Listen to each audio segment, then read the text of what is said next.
Hello, this is Bam Electric Ghost, and we're live on the air with Jeremy Norrie. He's a director, producer, podcaster, radio. You're into radio and TV and films, and you're also into Clubhouse. So I wanted to welcome you to the show. How you doing tonight? I'm doing well. Thank you for having me. So you've got a varied background. You have a lot of different hats you put on. Um, so we talked to you about like where you are. Are you doing all these things? Right now with like multiple hats, or are you primarily working on one of them? Well, I do wear multiple hats kind of at different parts of the year. So during most of the year, I am a director, producer of documentary films.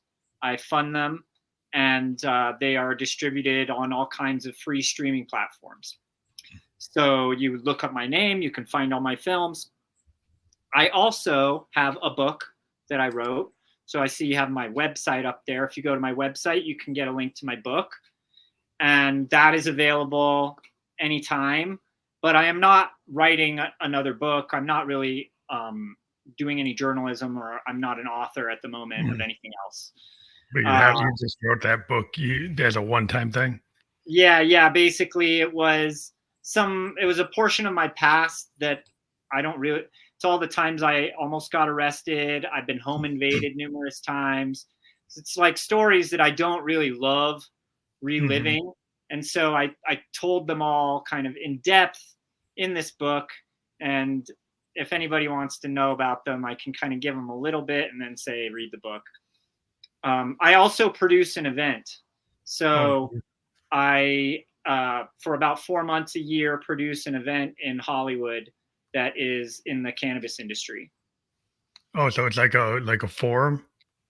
Well, so it's a live event, and it is a breeders event. So for seeds, for people that are looking to grow, for people that are knowledgeable about cannabis seeds and that kind of thing.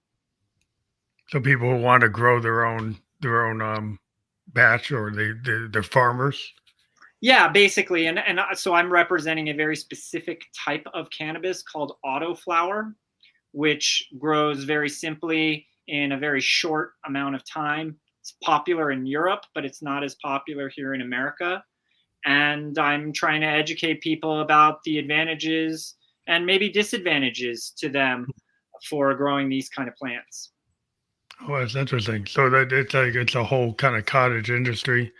But it could get bigger if there's an interest. I guess that you're trying to plant the interest.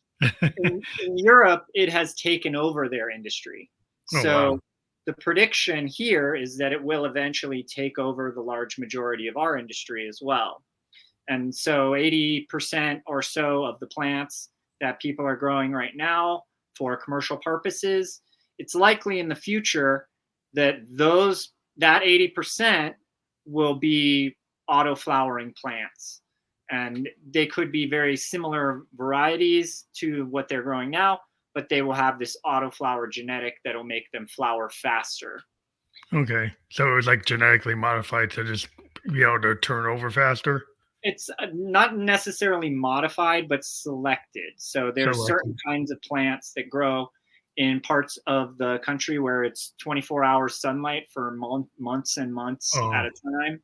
And those plants have evolved a different trait than the plants that are. So just like selected, like old-fashioned kind of breeding or plant. Yeah, exactly. Yeah, instead of like a traditional plant that you put outside, it grows, it harvests like one watermelon a year or whatever it is, and then it goes down, and then maybe next year, if it's an annual plant, it grows again, and then you get pears or whatever it is. But you only get it once a year. With auto-flowering plants, they never grow again. You have to replant them every time, but you could get maybe 4 harvests in a year because they're that fast. They're that fast, so you can plant them that many times.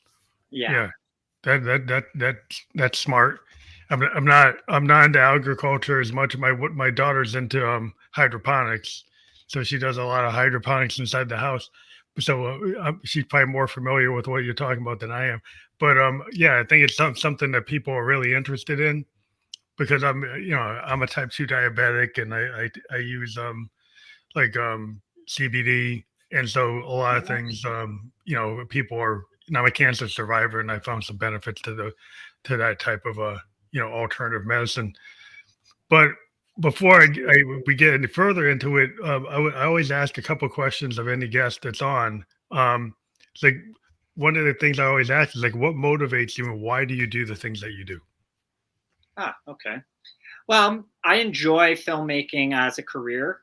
I have done various other things, and the experience of doing those jobs, there's always something very negative that you kind of have to get through, and in order to enjoy the positive part of that job.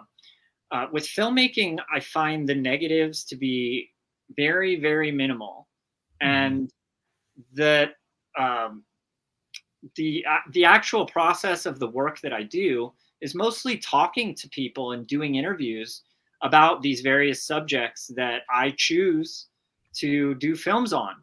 So it's like a unique form of an education. I'm getting to have like these private lectures with these different kind, almost professor type People. characters. They are, the leading people in their fields, or just people in various different kinds of professions with different backgrounds and upbringings, and I love that. It's so enjoyable to sit down with somebody and talk to them for a while and hear their story. And usually by the time I'm done doing interviews and sending it off, I've got another direction of a project to kind of go in. And more often than not, it has nothing to do with the project that I just did. So Mhm. it's like a brand new, Brand new thing.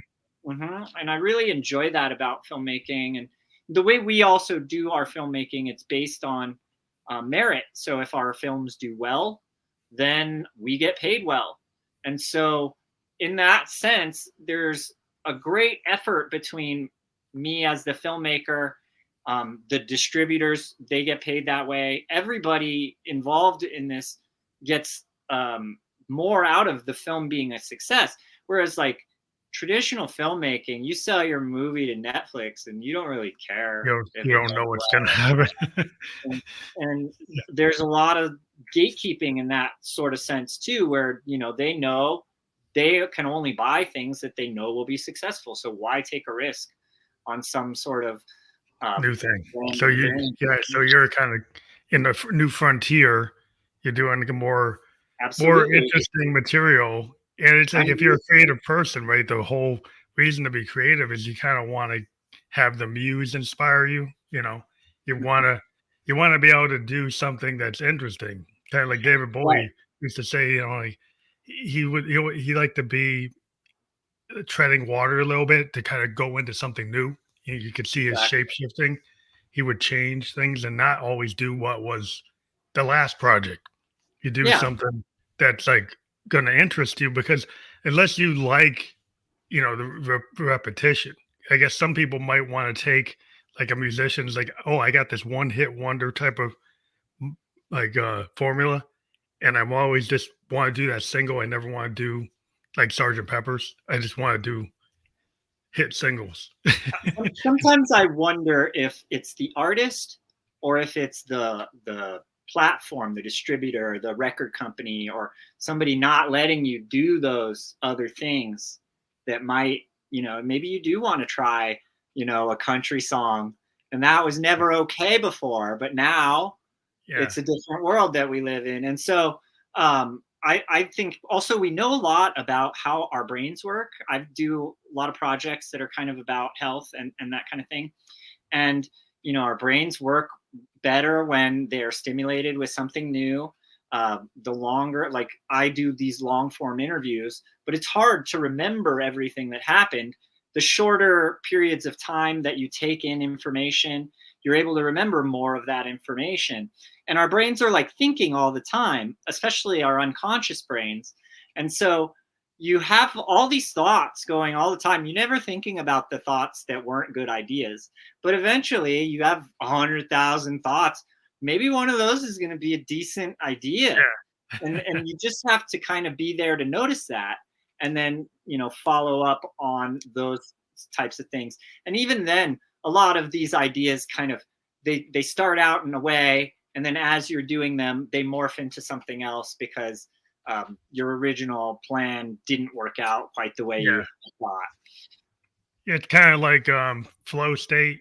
Like, if you're a fusion jazz or experimental musician, like I'm a musician, like versus being somebody who wants to just do pop music, Mhm. you're going to tend to say, well, I might have a very progressive point of view. I might have timing changes, key changes, polyrhythms, all kinds of things. I could take things from classical, jazz, rock, whatever. I can mix it all together, and it's kind of whatever I feel at the moment.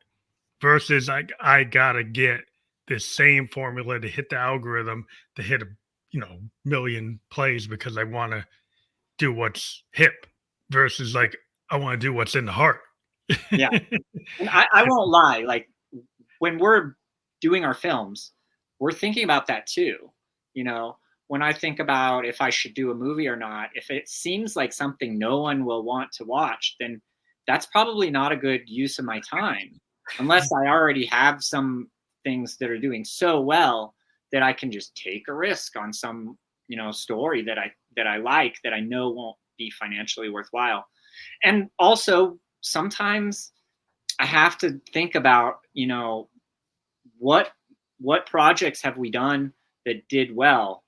Can we do some more projects that are parallel to that, or along the same lines? And in, some of those projects, they're not my favorites. They're not my best work. When I'm doing the project, part of me is just going through the motions.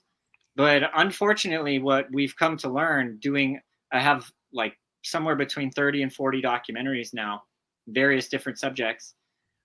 People like terrible things, and not just like um, scary or horrifying or upsetting things, just low quality.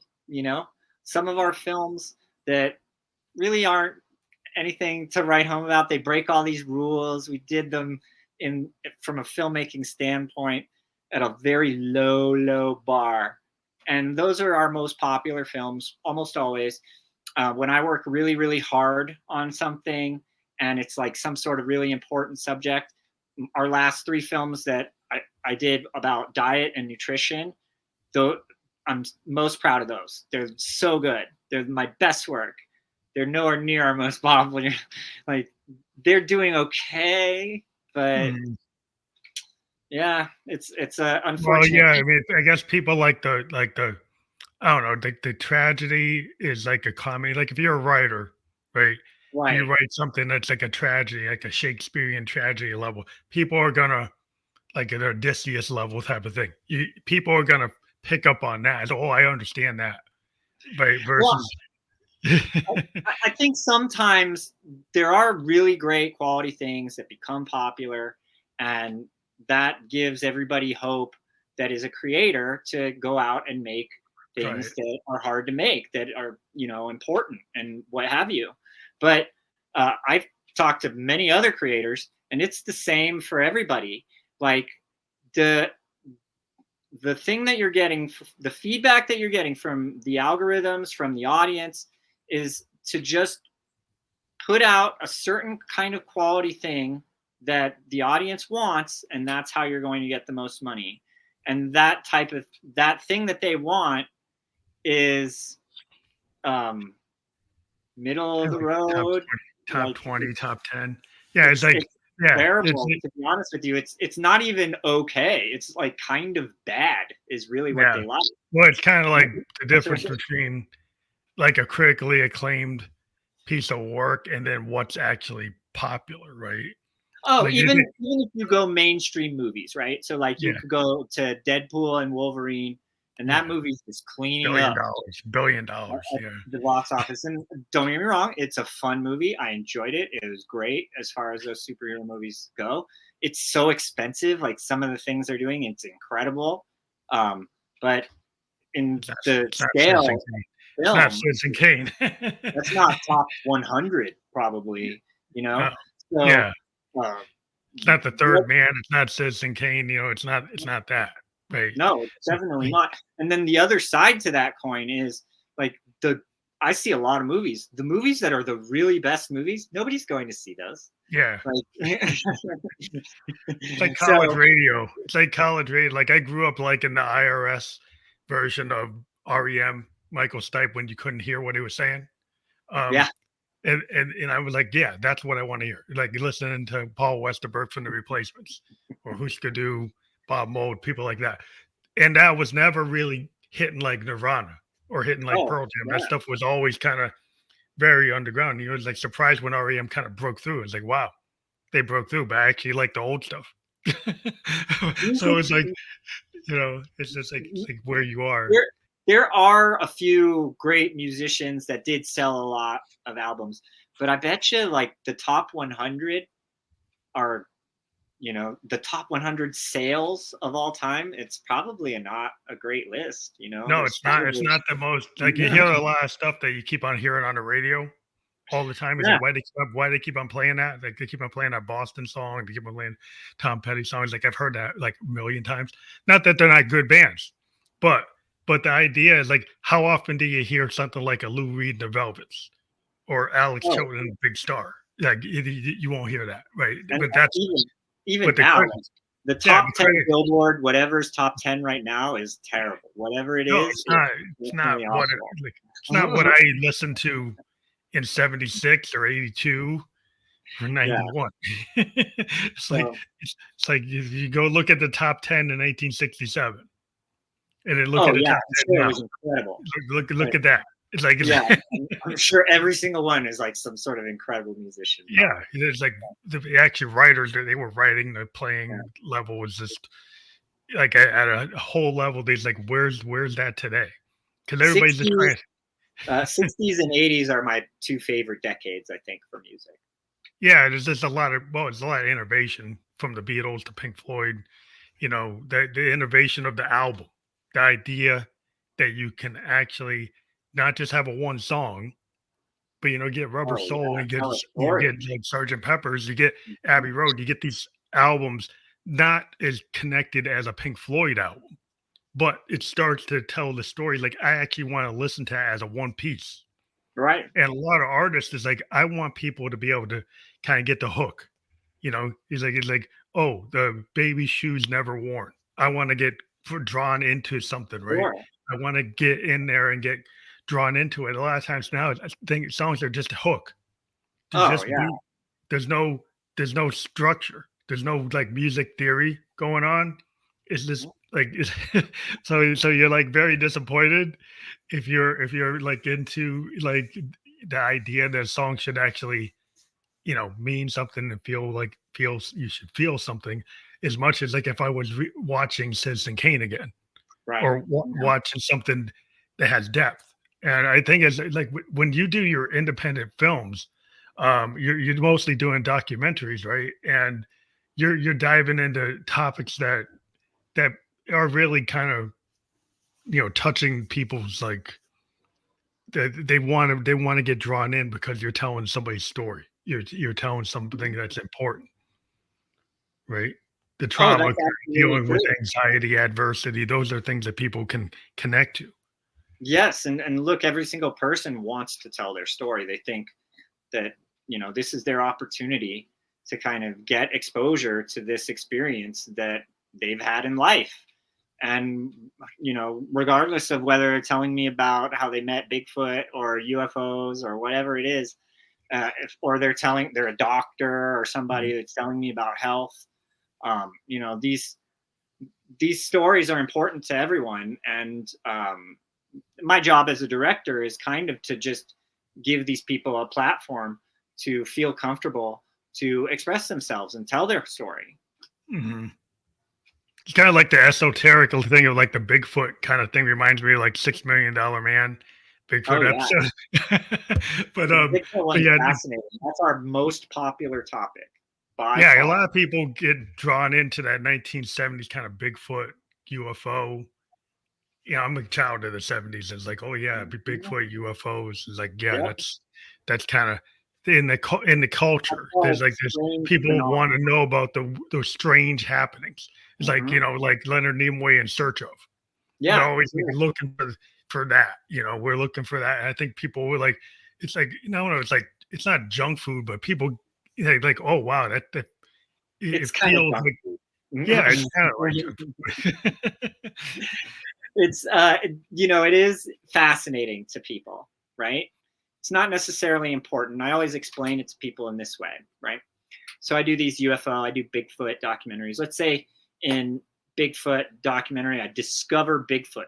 We prove that Bigfoot exists. Tomorrow, the world is probably going to be pretty much the same place. It's not going to change a whole lot whether Bigfoot Mhm. exists or whether Bigfoot doesn't exist. But if everybody started changing their diet or doing mindfulness or like one of these important topics that I've Yeah, that's explored, more like impactful. it would be a different world. And so that's why it bothers me Yeah, when I do these ones, and it's like a drop in the bucket in comparison. Like we couldn't do those Bigfoot things and put no effort into marketing or pretty much anything. Even the film can take minimal effort, and they will big do return. insane numbers. They pay all my bills. They make That's why I'm a filmmaker. Our third film that I ever made was a Bigfoot movie, and it was virally popular. Do you So think it's because the world is so stressful that when they find something that's like comforting, it's like eating a bag of potato chips or eating your Ben and Jerry's or something. They feel comfort in something like that, and so they get drawn into it because so things that are important sometimes are, well, that's hard. It's hard to eat I right. wish I could say that. I wish I could say that it was a comfort thing, because one of the other commonalities for these films is for them to fight with each other all the time on the internet. And that's not very comfortable. That's kind of anxiety and stressful, right? Mm, So mhm. they are. If I knew why exactly these movies were popular, it would make my job so much easier. Yeah, But because you do a spectrum, so the Bigfoot one, I could probably get away with saying it's, like, kinda comfort food, but in the UFO one, but maybe, once but you there's talk this about the other fight ones, about it. The maybe Bigfoot not. people are like, "Oh, Bigfoot's a human." No, no, no. Bigfoot's a primate of some kind. He's an No, no, alien. no. He's an Bigfoot's alien. supernatural. Bigfoot is like some sort of a alien or like other species that can dematerialize, or Bigfoot is like demonic, or like it. It never There's ends. Yeah, there's a yeah, it's there's just a million stories, and it's they like fight zombies. about It's it. like people keep on bringing back the undead. It's like, how many times can you have a zombie and, like, you Yeah. can't get away from them? It's like they go pretty slow. It's like, how are you not gonna get away from It's an interesting thing. Yeah, the zombie one is also very, very popular. I wonder. I mean, maybe I should do a documentary about zombies. Maybe that would be But that'll popular. I probably do don't really well because know. zombies, it doesn't end. And people, like, I always thought, like, oh, yeah, like after you had those ones from the '70s, nobody would really want that. And there's like, Well, oh, I people, do know that historically zombies are based on this African thing. There's actually a movie about it called. Oh like a gosh, history lesson. oh, I can't remember the name of the movie, but it's a old movie from maybe like the 80s, and there's like a tiger in the movie, and um, oh, I wish I could remember the name of it, but it's about the traditional zombie story, and the traditional zombie story was that they would like give you some sort of a drug that would paralyze you to where Oh, people thought you were dead. You would get buried, then they'd come dig you up, and then they'd keep giving you this drug, and you'd be a slave to this person, whoever that person was. I've seen Um, that theme. Yeah, that yeah, people like that theme a lot.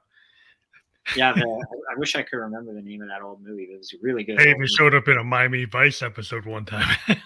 Yeah, yeah, exactly. So that's the history of zombies, but like now, obviously, it's like they bite you, and then Yeah, you want to eat brains, Walking and Dead all the time. yeah. Yeah, but it's interesting. Like you have so many different paths. Like we haven't even talked like the MMA stuff you did. Mhm. An MMA fighter and like UFC.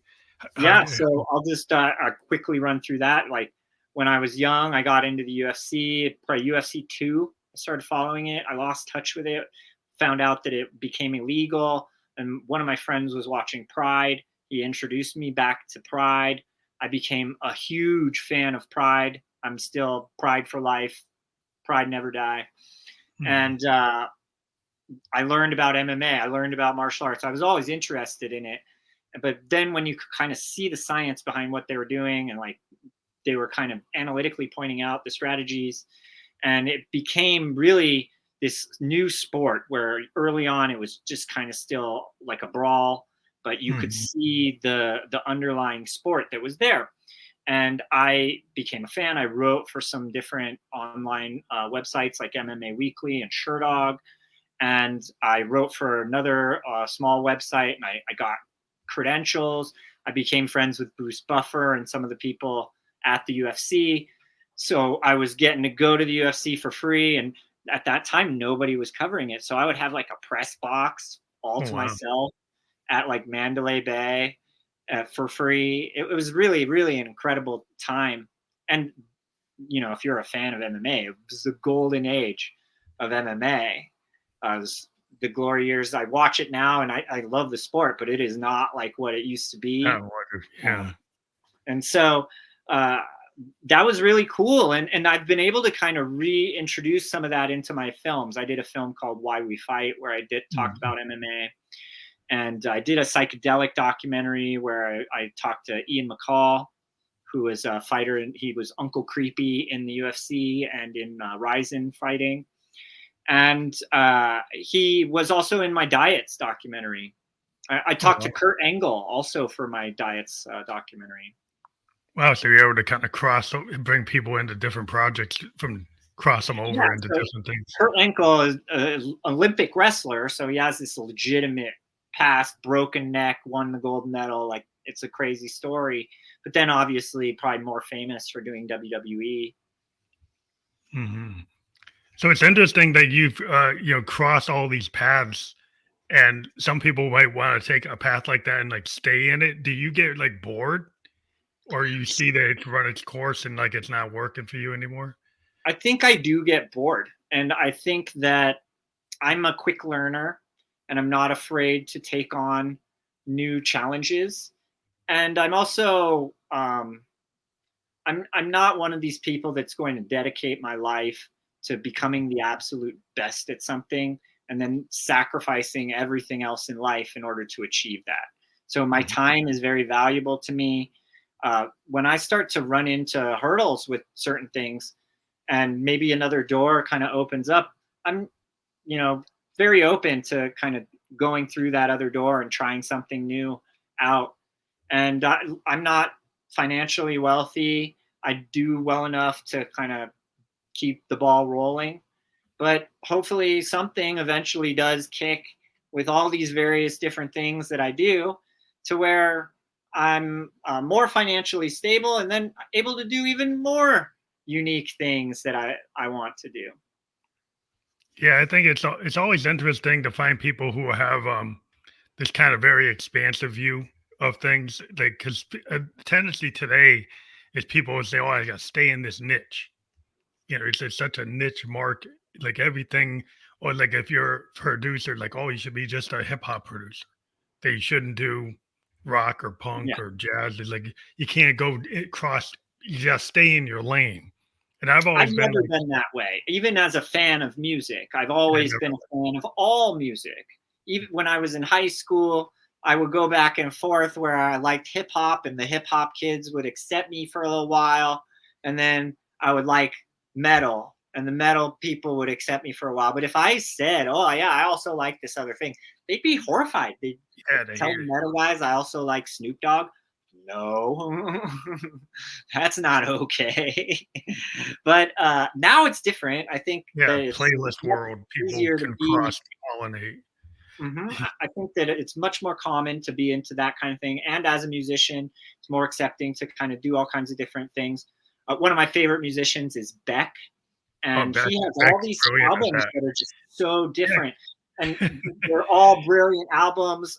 That's who But I would aspire he to can be. be kind of like that that folky, Hmm. real like a Bob Dylan level folky, and then kind of like Yeah. and then kind of like a slacker kind of punk Yeah. thing, and then He you has can an get an R&B electronic album. Prince level like R&B. Like Yeah. and like who knew that he could have that diversity when I first like, oh, I'm a that loser song. Right. I kind of pigeonholed him and say, oh, that's what he's about. And Yeah. You hear then he that and started doing then. then he did Sea Change, and I'm like, wow, that's like Dylan level stuff. And I'm like, Mhm. that's like Tangled Up in Blue, if anybody remembers, that kind of stuff. But I as a songwriter, I've always get really impressed when I see somebody has that kind of range, Yeah. and I didn't That's expect what it. musicians used to be, you Yeah, know? And actors too, actors, they could sing, they could dance, they could act, they could do all these different things. And I I enjoy the arts.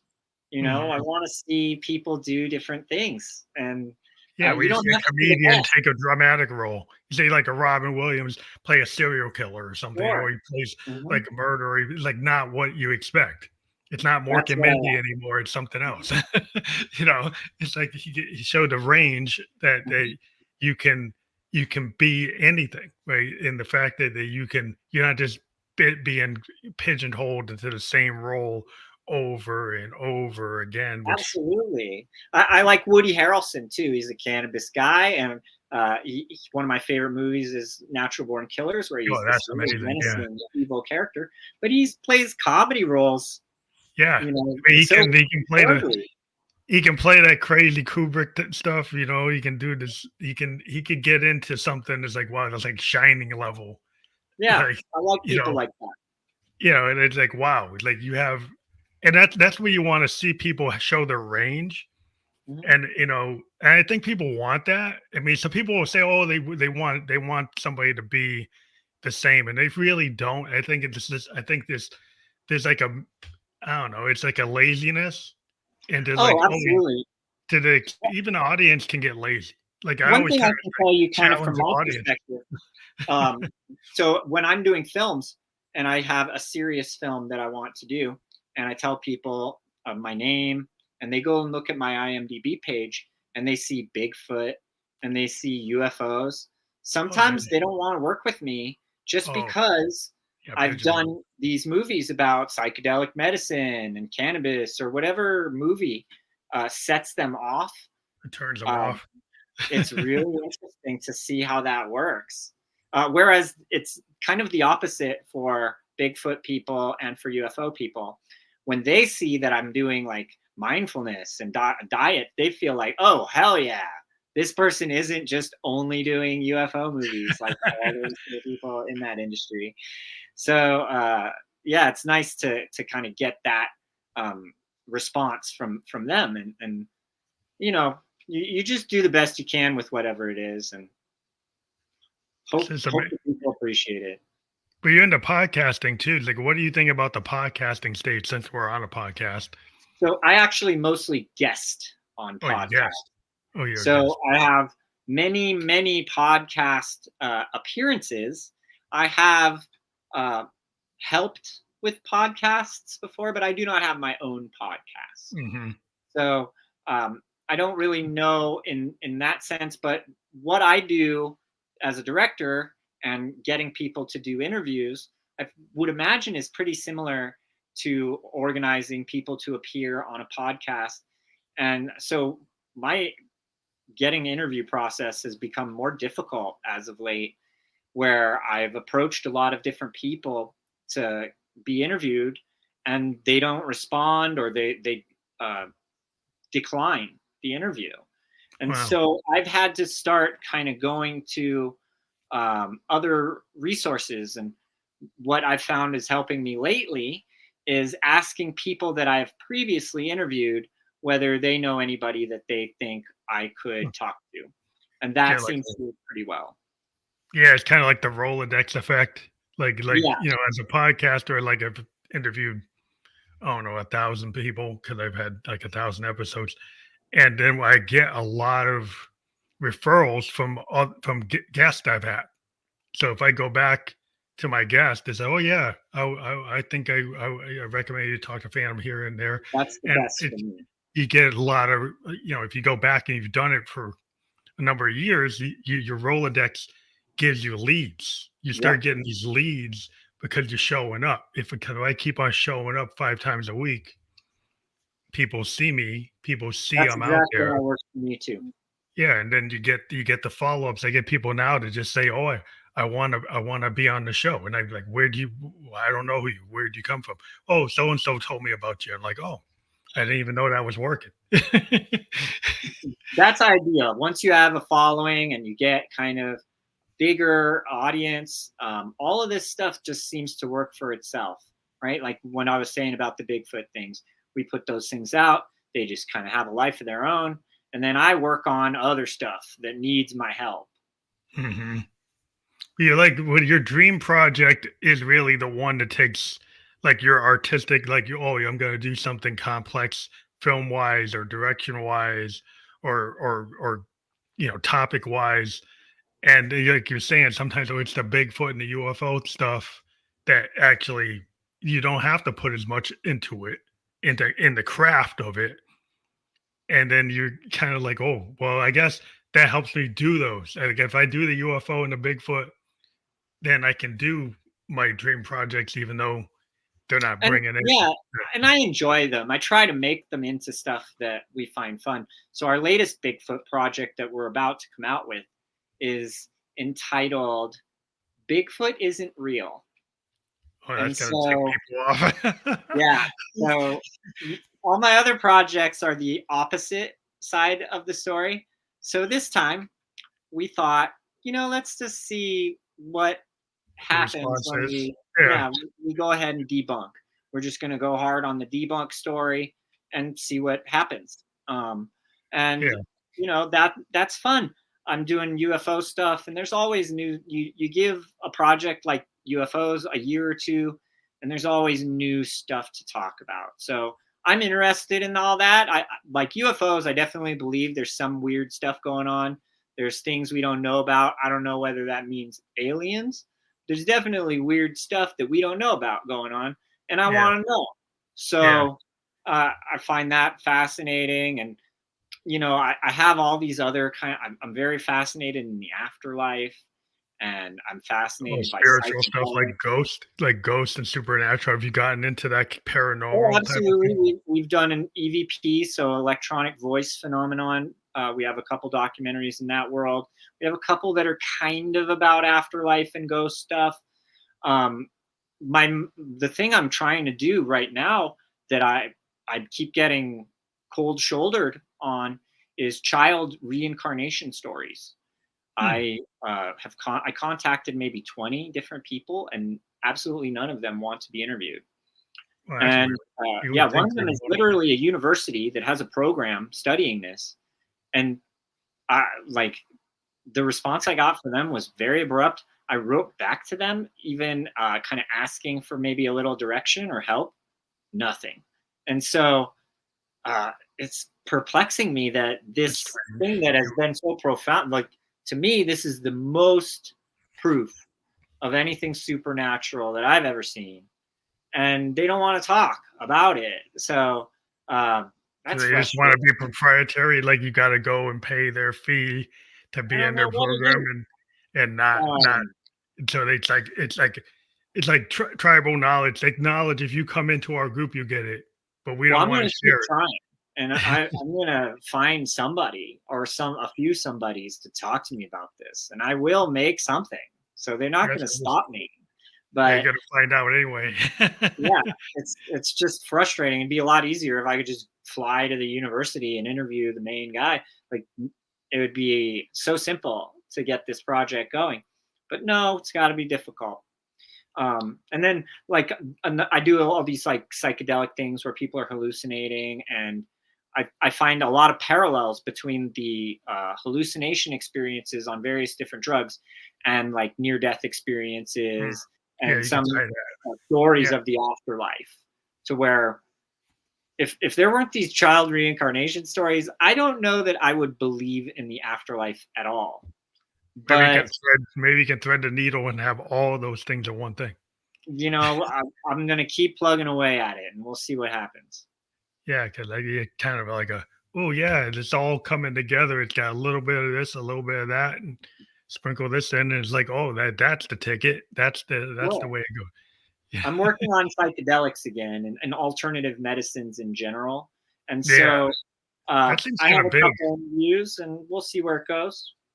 Within the, like the kind of you know h- there's a whole like non-Western type of focus of Right. homeopathic, holistic Holistic. medicine that's going in that direction. There's a lot of people I've interviewed who are like, therapists or practitioners of these type of things, of Sure. doing non-traditional theory, using mushrooms or using We other have yeah. ketamine clinics now, so you can go to a place where you can have assisted injected ketamine, and those experiences are some of the most powerful psychedelic experiences out there.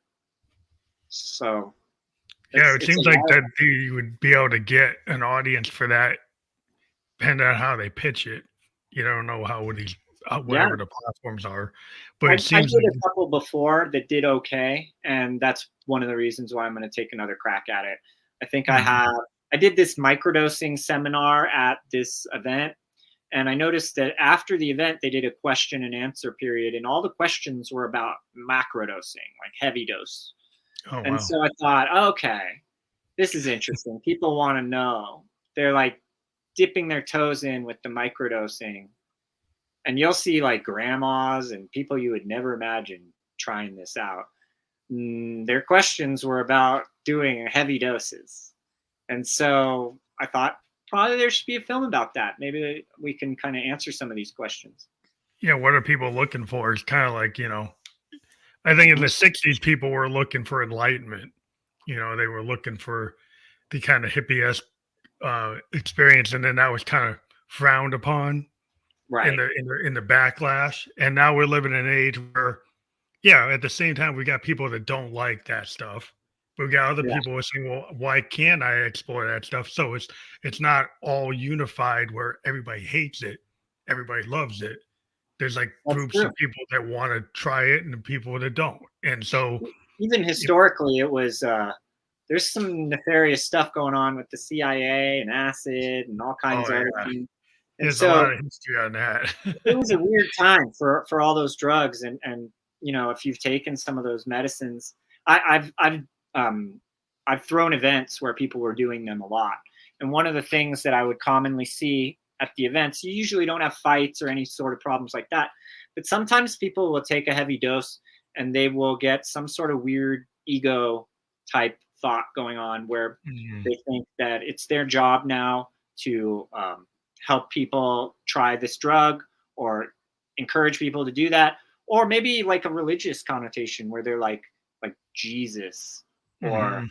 connected to some sort of Spiritual you know awakening maybe, yeah, and now that it's their job to kind of do this other thing, cause. Yeah. and it can be weird, and I think people are just like they've seen all these like movies where they show people tripping, and like the trips are almost never remotely like what actually tripping is like, Yeah. and they're just nervous. They don't want to have a negative experience, but they are looking for something. I don't know even that they're looking to heal always. It seems like many of the well, there are of course some people that are taking these drugs because they're struggling with something in their life, and they Mhm. think either the drug is like a silver bullet, it's going to just fix this thing automatically. They take it one time and then all of a sudden they're going to be better, and there are some situations like that, but I would not encourage people to do them that way. Generally, if you're getting something out of psychedelics medicinally, it's because you're able to do the work yourself. You're able to think yourself through these problems and come up with alternative answers, or direction where maybe you were hitting a wall, or Yeah, you're kind of uncovering the onion. You're going into your past blocks, like the walls you put up. yeah, A most of lot these of drugs times, just make you kind of focus on these problems in a way where you're going to figure it out. And yeah, it's like the looking glass self. It's like mhm, what's Alice in Wonderland, but it's like this idea, like you're gonna break through the walls, like Jim Morrison, like break on through.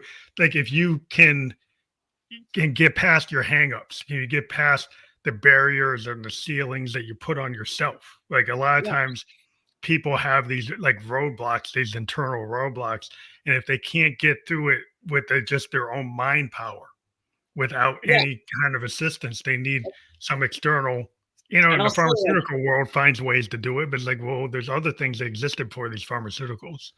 there are situations where I've seen like some war people that have PTSD where they need to kind of revisit this on the regular, maybe a couple times a year even, and it's never going to cure them of this problem, but it's a sort of therapy to Yeah, where they're therapeutic. able to kind of deal with this when times are getting rough, and they can kind of reintroduce this and then kind of reset, and then let this build up again and then reset again, and deal with their problems.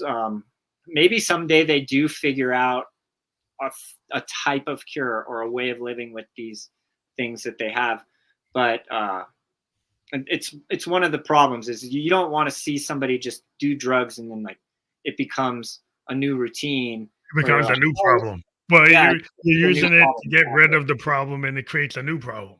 Yeah, So and it's then they're just now just replacing one thing with the tripping on next these thing. things in a non-productive way.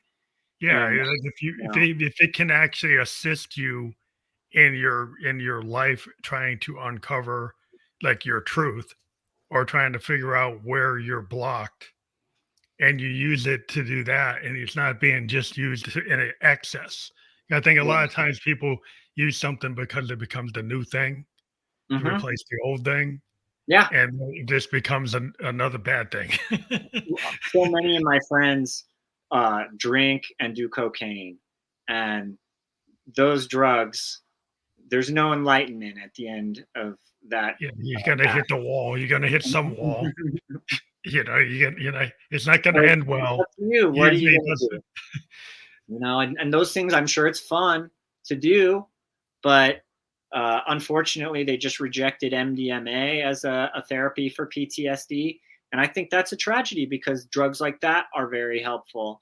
And so it's unfortunate that people are still going to have to make those choices and get these drugs in crazy ways, but maybe someday psychedelics and things like that will be an alternative choice, not just for medicine, but for recreation too. Yeah, I think it's just a matter of like certain people in certain industries have reasons to keep things out. Because if they're not part of it, then they're put the Yeah, and kibosh on I think also it. society needs to kind of develop an understanding of how these things are going to work, and kind of a collective understanding to where if you were to see somebody on mushrooms, it's not like a panic, or that it becomes more like if you were to see somebody that drank too much, Yeah. and you kind of know what's going on with that person. If you saw somebody that took too many mushrooms, you kind of know what's going on with that person too. And the more society kind of gets this knowledge and can kind of collectively handle there's always going to be problems if we have legalized acid, or if we have legalized ecstasy, or legalized DMT. There's going to be situations that aren't perfect, and it's just us as a society. How are we going to deal with these things? And We hopefully, we we deal with alcoholics all the time. We deal with people. Alcohol is the approved drug, yeah. and And how it's much horrible. damage does it cause all the time? I You mean, know, look, you go to a home situation like home domestic violence. Alcohol is I mean, frequently drunk a driving problem. accidents. I mean, how many Drunk people get driving, killed? one of the main ways to Yeah, kill. yeah. Yeah. I mean, it's that's their approved thing, Mhm. but it has a cost that's kind of hidden Yeah, because people and don't I want think to talk the about main it. reason they want to accept alcohol is because it is also um, kind of it promotes sex, and Yeah. that's their main reason probably for keeping it around is because it makes social situations so much easier in It's the that realm. social lubricant to keep Yep. things like Hmm. in motion because you can't come in there cold. Oh Which yeah, would and I actually can't like imagine if some you of these actually came in there politicians. cold, then maybe you wouldn't make certain decisions. Yeah, yeah, I can only imagine what it's like. And if people were taking drugs that made them think a lot, maybe they'd make a mistake once or twice, but they're not going to, Probably not gonna do it spare their every life for Saturday that. night, every Friday night. You're probably not Yeah. gonna make that same mistake. Uh, it's unfortunate that the people that are making the decisions for our planet, uh, they have agendas that we don't really understand, and there's all these speculations like they're killing babies, or I don't know what it is, but it seems more likely that it's some sort of sex and drugs type things that our politicians are interested in. And if we were to know what they were up to, uh, that probably is influencing a lot of their decision making. Oh yeah. Well, there's a lot of agendas, but yeah, a lot of times it's just a matter of you know, people want to have power over other people, and if you can control, power in itself is an ambition. The Yeah. power to not even make money, but to actually control thought and control action makes people feel like, well, okay, I'm in charge. If I can stop this behavior, I'm in charge. If I can stop this type of person from being here, then I feel successful. So that's sometimes the goal is that's the goal. I wonder sometimes. I look at these politicians, and they say a lot of stuff, and they all have a lot of money, and then you don't really know a lot about their private lives, and then they do stuff like go to Bohemian Grove. They do Oh yeah, weird things. They do they weird don't things. do as they say. They don't do as they say. They do things that are totally the opposite of And what they they like to say be they around are. each other. If you've ever been in those situations where they're like, oh, and they're very like careful about who's around and who can see them, if they're Yeah, anyone like taking pictures. Like they're the Puff Daddy parties don't have pictures, yeah, right? yeah, yeah. That's the thing. Well, it's hypocritical. It's kind of like you think about you go back to ancient Rome. You go back to Yeah. it's like what were those senators doing Oh with yeah. some of it's like they weren't the pious people they said they were. Exactly.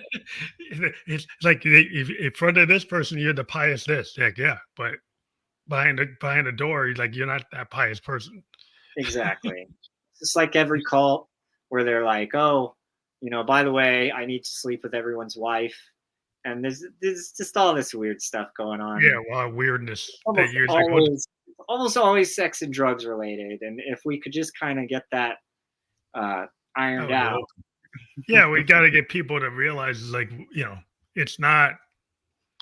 Some people want you to believe the hype, like the cover story. Hmm. Like, there's a lot of cover stories. Yeah, there are. There's a lot of cover stories, so you gotta take it with a grain of salt. I guess You in a know, way I should be thankful, right? Because now my job is to you got more work. expose all these stories as a You got more documentary. work. Yeah, you got a lot So, of work to good. yep, You could my find it. job is to find these tales and these different topics and give them a platform so that people can learn about them and make different decisions. So, Well, that's empowerment. I think if you power people with this information, like being in the documentary space, is like you can, it's like an investigative journalist, yeah, that we used to exactly. see. We used to see a lot more, and we don't see as many. Um, I'm doing a project right now about mentalism. And if you know what mentalism is, it is basically when magicians seem like they are brainwashing people or reading their minds. And I'm learning all of these things are techniques. mhm. And are these techniques being used in modern society? Well, it turns out they are. And so our latest project's gonna be a really interesting one where it talks a lot about mentalism, but then We also have some stuff to kind of talk about this brainwashing and mind reading stuff. It's Oh, that's interesting. cool. That's Yeah. yeah. There's a lot of well, the art of war and the art of social constructs. A lot of Yeah. times, like you take a lot of those techniques to if you want to be successful like in corporate America, there's a lot Sure. of mind games within the Fortune 500 that Absolutely. people are kind of brainwashed into these mindsets, right? That Right. kind of the mindset that makes you feel, yeah, it's okay to throw all of those chemicals in the river because that's a good thing. like I like have a we whole list of all these techniques, and it's like things like nonverbal cues, forcing, and there's all these things that we've kind of lost uh, respect for because we live in this distracted modern society with all this flashy text messages and videos, and you're not seeing what people are doing just with their hands and just with their eyes, and uh, uh, the way they speak even can change the way that you react. So yeah so much of it is technique, and uh, having this experience has inspired me to try and learn more about it and maybe develop some of these techniques so that I can use them in my life too. yeah it's important to learn from what have that situational awareness and Mhm. learning that well if they can do it I can do it. you Apparently take adva- anyone. you take So advantage of it. But I want to thank you for being on the Family Electric Ghost podcast. The Sky Island .com URL, is that the way people can connect with you?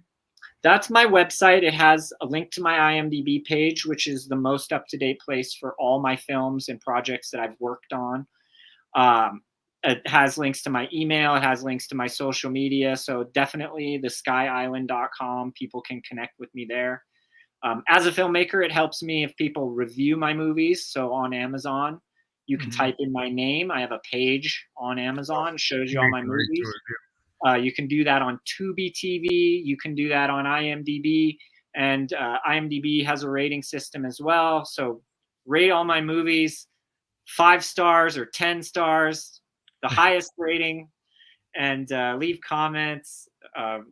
You can leave reviews also, all That's that cool. kind of stuff. It helps me on YouTube to like the movies and leave comments and share them. All that stuff That's is the awesome. way of the future. Yep, that link will be fully clickable on all the platforms when the podcast is published. So you won't have to remember. You'll be able to click right through and do go check out on Amazon and leave reviews because that's a valuable thing for our guests. Like if you check out the URLs we give you and then you follow to where the content is. If you can do the reviews, that is appreciated because that shows that you're diving in deep, and we encourage you to dive in deep to your whole catalog of what you've been doing. So thank you very much for giving us a window into what you do, and I appreciate Absolutely. it. Thank you. Have a good night. You too.